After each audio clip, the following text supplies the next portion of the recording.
Assalamualaikum warahmatullahi wabarakatuh. Telah sampai kepada saya sebuah video di mana dikatakan Imam Al-Ghazali rahimahullah yang wafat tahun 505 Hijrah telah memberikan petua menentukan malam Lailatul Qadar. Petua ini berdasarkan hari apakah masuknya 1 Ramadan bagi tahun tersebut.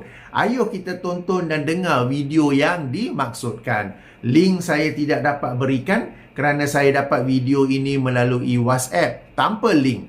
Jika sesiapa yang mengetahui link ataupun pautan bagi video penuh, mohon kongsikan. Saya akan letak dalam kotak description nanti, insya-Allah. Okey, ayuh kita dengar.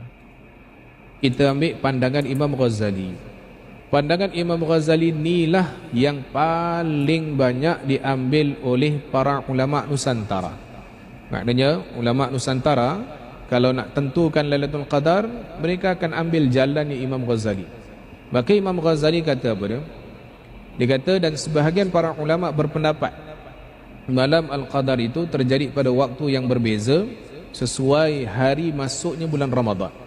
Ini kiraan mereka, maknanya mereka dah jumpa dan mereka kongsikan kenikmatan yang mereka dapatkan.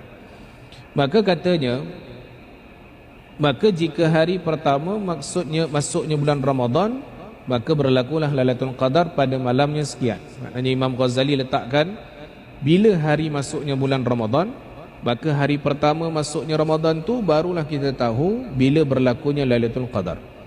Jadi pertama, kata Imam Ghazali, kalaulah masuk hari pertamanya itu bulan Ramadan hari Ahad dan Rabu, maknanya Ahad dan Rabu, maka Lailatul Qadar mesti akan terjadi pada malam 29 Ramadan. Jadi Ahad atau Rabu 29. Bermakna pandangan yang ni kita dah boleh ketepikan dulu, sebab kita bukan masuk Ramadan pada hari Ahad atau Rabu. Okey, baik. Kita tengok yang kedua.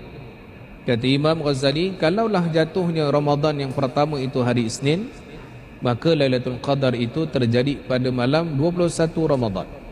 Jadi maknanya pun ni kita boleh hold, maknanya kita boleh ambil sebagai ilmu, tapi kita bukan maknanya kita nak buat pada tahun ini. Yang kemudian yang ketiga, kalaulah jatuh pada hari Selasa dan Jumaat, maknanya Ramadan jatuh hari Selasa dan Jumaat, maka Lailatul Qadar jatuh pada malam 27 Ramadan. Ini disusun oleh Imam Ghazali ni tuan-tuan. Ulama susunnya, kita tinggal ambil. Tuan-tuan tak payah kaji tentang bila berlakunya Lailatul Qadar apa semua tu, tak perlu. Kita ambil jalan para ulama kita. Macam saya sebutkan semalam, kita ambil atas sangkaan baik. Macam contoh tuan-tuan depan saya ni mengatakan bahawa tak, saya nak ambil pandangan Imam Nawawi. Ambil pun betul. Tuan-tuan kata nak ambil pandangan saya, silakan ambil, tak ada masalah. Yang penting kita yakin dengan jalan para ulama tersebut. Ni ambil semua tapi semua tak yakin pun tak jadi juga tuan-tuan. Dan dia ambil 21 tu, tengok iya ke malam ni, gagal lah. Dia automatik akan pupus kita punya sangkaan kita kepada Allah Subhanahu wa taala. Baik, jadi katanya Selasa dan Jumaat, maka Lailatul Qadar mesti terjadi pada malam 27 Ramadan. Yang keempat ni yang kita punya tumpuan. Kata Imam Ghazali, kalaulah jatuh awal pertama Ramadan itu hari Khamis. Ni hari yang tahun ni lah. Tahun ni kita mulakan 1 Ramadan dengan hari Khamis, maka Lailatul Qadar akan terjadi pada malam 25 Ramadan. Ni terpulang pada tuan-tuan. Nak yakin mana? Yakin pada Imam Syafi'i 21 dan 23 atau 23? Nak yakin kepada Imam Hasan Al-Basri 11 sampai 20? Semuanya tu yang kita ambil jalan. Tetapi saya sebutkan tadi, pandangan Imam Ghazali ini telah digunakan oleh para ulama Nusantara. Baik, pertama sekali saya bukanlah hendak mengkritik Imam Al-Ghazali mahupun ustaz yang menyampaikannya. Ini kerana para ulama dari dahulu sehingga kini memang ada yang memberikan petua atau panduan menentukan malam Lailatul Qadar. Cuma bagi saya, petua atau panduan tersebut hendaklah kita rujuk, semak dan kembalikan kepada hadis-hadis Rasulullah sallallahu alaihi wasallam. Jika selari kita ambil, jika tidak kita abaikan. Hadis yang menjadi asas dalam malam Lailatul Qadar ini ialah apa yang dikeluarkan oleh Imam Al-Bukhari dalam sahihnya. Hadis nombor 1878 atau penomboran lain hadis nombor 2017, di mana Rasulullah sallallahu alaihi wasallam bersabda, taharru lailatul qadri fil witri minal ashril awakhiri min Ramadan.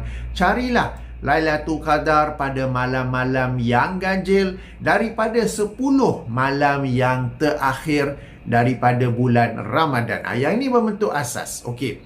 Jika seseorang itu tidak mampu mencarinya pada 10 malam yang terakhir, hendaklah dia berusaha sekurang-kurangnya untuk mencari pada 7 malam yang terakhir.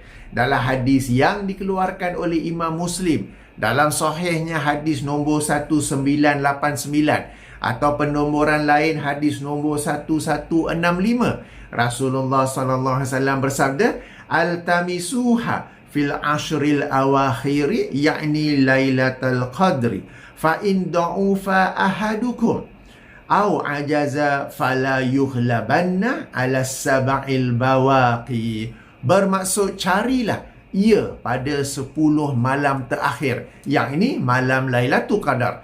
Namun jika seseorang kalian lemah atau tidak mampu, maka janganlah dia kalah, janganlah dia putus asa pada baki 7 malam yang terakhir. Rasulullah SAW sendiri tidak memberikan petua atau panduan menentukan Lailatul Qadar sejak dari awal.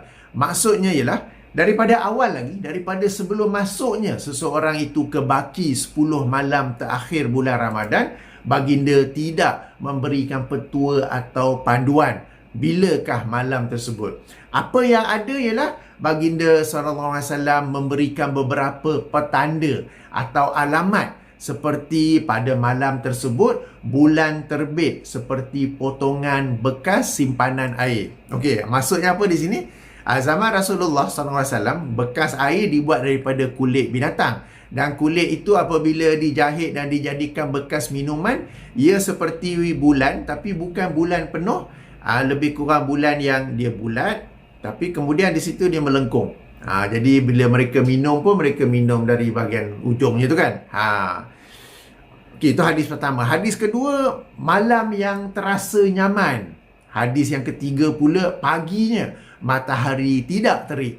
Rujukan bagi hadis-hadis ini ada saya kemukakan dalam buku saya, Amalan di Bulan Ramadan. Buku ini boleh dibaca versi e-book secara percuma, link dalam kotak description. Adapun petanda atau alamat lain yang mungkin diberi oleh ustaz-ustazah, sila semak terlebih dahulu sumber dan darjat hadisnya.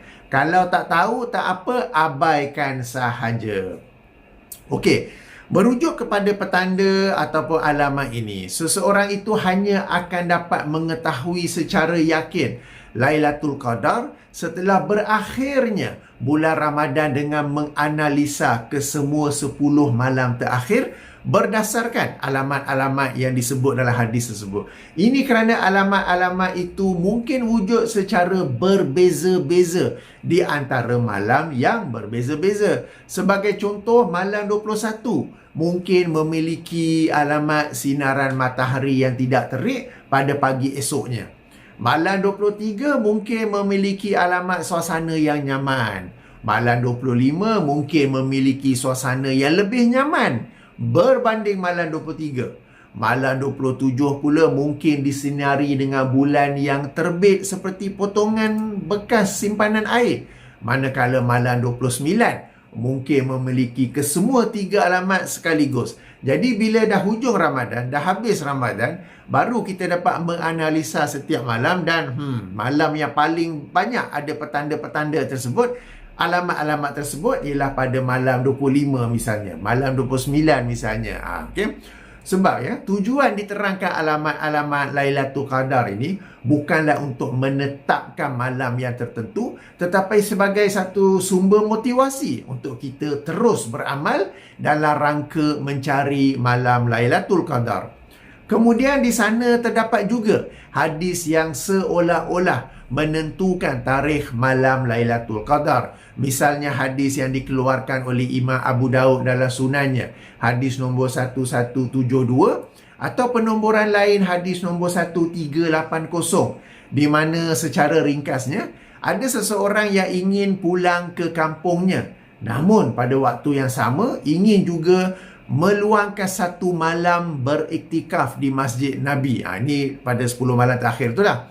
Maka dia bertanya, malam manakah yang patut dia pilih? Maka Rasulullah sallallahu alaihi wasallam menyuruhnya untuk bermalam pada malam yang ke-23. Kemudian terdapat juga riwayat bahawa Ubay bin Ka'ab dan Abdullah ibnu Abbas radhiyallahu anhuma menyatakan bahawa malam Lailatul Qadar adalah pada malam ke-27. Kita di Malaysia pun mungkin 27 tu lebih famous. Ada yang mula pasang lampu apa kan. Riwayat-riwayat ini sebenarnya menunjukkan kepada malam Lailatul Qadar yang berlaku pada tahun tersebut. Adapun pada tahun yang lain, ia berlaku pada malam yang lain. Sebab Lailatul Qadar ni dia berbeza-beza. Tahun ni mungkin malam ni, tahun kemudian malam tu, tahun kemudian malam lain. Justru hadis yang menjadi panduan atau asas adalah dua hadis yang saya bacakan di awal tadi. Itu the foundation dalam topik ini ya. Baik, dalam rangka menganalisa pendapat para ulama tentang petua menentukan malam Lailatul Qadar, saya dapati penjelasan yang terbaik ialah apa yang dikemukakan oleh Syekh Yusuf Al-Qaradawi rahimahullah dalam bukunya Fiqhus Siyam yang sudah pun diterjemah ke bahasa Indonesia atas judul Fiqh Puasa. Saya bacakan dia sebab ada dalam buku ini, jadi saya bacakan daripada buku saya ini. Baik, beliau berkata, Ubay bin Ka'ab dan Ibnu Abbas radhiyallahu anhuma berpendapat bahawa Lailatul Qadar adalah pada malam 27 bulan Ramadan. Ubay bin Ka'ab pernah bersumpah akan hal ini kerana alamat-alamat yang dia lihat. Hal ini juga terkenal di kalangan jumhur kaum muslimin sehinggakan malam itu, yang ini malam 27, diperingati dengan peringatan yang rasmi. Sebenarnya tidak ada yang meyakinkan dalam hal ini. Wujud banyak pendapat yang memberikan ketentuan kepada bilakah malam Lailatul Qadar. Al-Hafiz Ibnu Hajar Al-Asqalani menyebut sekurang-kurangnya 46 pendapat dalam hal ini. Sebab tu di awal video tadi saya kata memang ada banyak pendapat di kalangan para ulama. Salah satu daripadanya ialah pendapat Imam Al-Ghazali yang dibacakan oleh Ustaz yang kita dengar tadi kan. So Al-Hafiz Ibnu Hajar Al-Asqalani wafat tahun 852 Hijrah.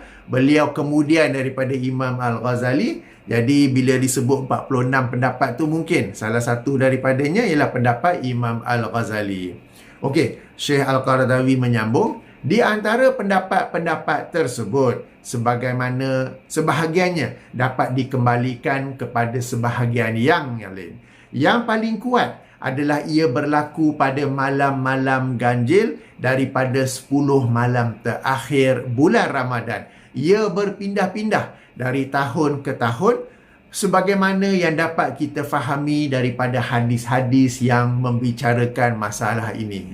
Okay. Sebab tu saya kata tadi, pendapat para ulama ni kita semak, kita analisa berdasarkan hadis-hadis Rasulullah sallallahu alaihi wasallam dan kita ambil manakah pandangan yang paling tepat, paling mendekati hadis-hadis Rasulullah. Dan sebab itu saya kata pandangan yang terbaik pada kajian, pada analisa saya ialah pandangan Syekh Al-Qaradawi yang sedang saya bacakan ini.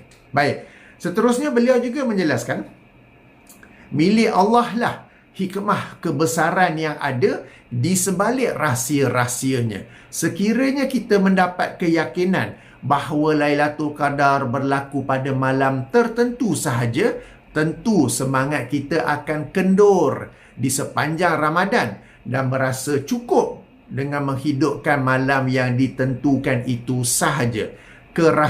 Kerahsiaannya merupakan pendorong untuk melakukan amal pada bulan itu seluruhnya dan melipat gandakan amal tersebut pada 10 malam terakhir. Ini mengandungi kebaikan yang sangat banyak bagi individu mahupun jamaah. Hal ini sebagaimana Allah Subhanahu Wa Taala merahsiakan saat yang doa menjadi mustajab pada hari Jumaat agar kita sentiasa berdoa kepadanya sepanjang hari Jumaat.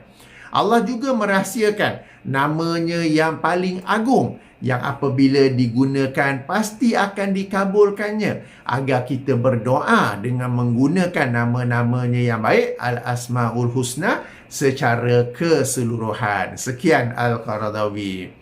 Oleh itu, tuan-tuan dan puan-puan yang dirahmati Allah, carilah malam Lailatul Qadar pada malam-malam ganjil di baki 10 malam terakhir bulan Ramadan.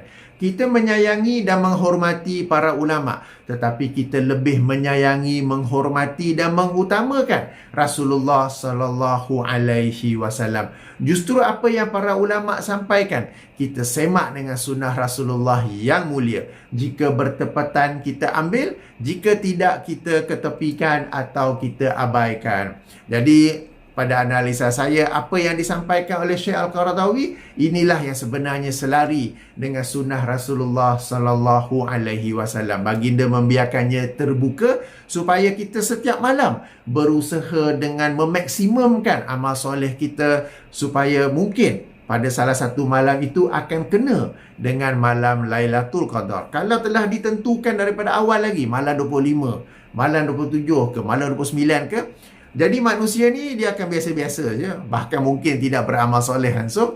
Malam itu sajalah tiba-tiba dia beramal soleh, kemudian dia kembali futur, kembali kendur semula, ya. Baik. Jadi itulah ulasan ataupun react saya ke atas petua Imam Al-Ghazali rahimahullah. Saya akhiri dengan subhanakallahumma wa bihamdika asyhadu an la ilaha illa anta astaghfiruka wa atubu ilaika. Assalamualaikum warahmatullahi wabarakatuh.